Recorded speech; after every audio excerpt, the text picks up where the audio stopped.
اب بات کریں گے اہم ملاقات کی۔ وزیر اعظم شہباز شریف سے چیئرمین پیپلز پارٹی بلاول بھٹو سے ملاقات ہوئی ہے، جس میں ملکی سیاسی صورتحال پر تبادلہ خیال کیا گیا۔ ملاقات میں پنجاب اور خیبر پختونخوا کے گورنرز کی تعیناتی پر مشاورت کی گئی۔ مزید جانتے ہیں ڈان نیوز اسلام آباد کی چیف رپورٹر ثناء اللہ خان سے۔ ثناء اللہ، بتائیے گا اس ملاقات سے متعلق کیا معلومات ملی ہے؟ دیکھیں، جو اعلامیہ آیا وہ تو 2 لائن کا ہے کہ ملاقات ہوئی ہے اور سیاسی صورتحال پر بات چیت کی گئی ہے، لیکن جو ہماری بات ہوئی ہے وزیر اعظم آفس کے کچھ حکام سے، ان کا کہنا تھا کہ وہ دوپہر کو یہاں آئے ہیں اور جورانہ بھی ساتھ کیا ہے، دوپہر کا کھانا بھی ساتھ کھایا اور کافی دیر وہ وزیر اعظم ہاؤس میں موجود رہے ہیں۔ اور اس ملاقات میں ایک تو ملک کی مجموعی سیاسی صورتحال ہے اور جو دیگر ایشوز ہیں وہ بات چیت کی گئی ہے،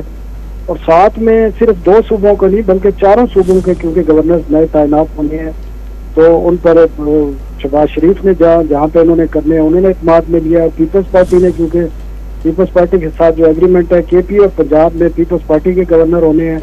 اور بلوچستان میں بھی کچھ اتحادی حکومت ہے کیونکہ وہاں پر بھی، اور سندھ میں بھی ایم کیو ایم کل صدر زرداری سے بھی ملی ہے، وہ بھی ایجنڈا، اس میں بھی گورنر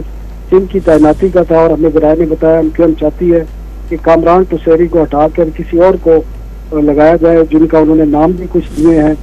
جس میں فروغ نسیم ہے، نسرین جلیل ہے اور کچھ اور نام بھی شامل ہیں، لیکن وہ تمام چیزیں ڈسکس کی گئی ہیں۔ لیکن اس ملاقات میں پنجاب کے جو گورنرز ہوں گے اس کے بارے میں فیصلہ کر لیا گیا ہے، اور اس کا کیونکہ سردار سلیم حیدر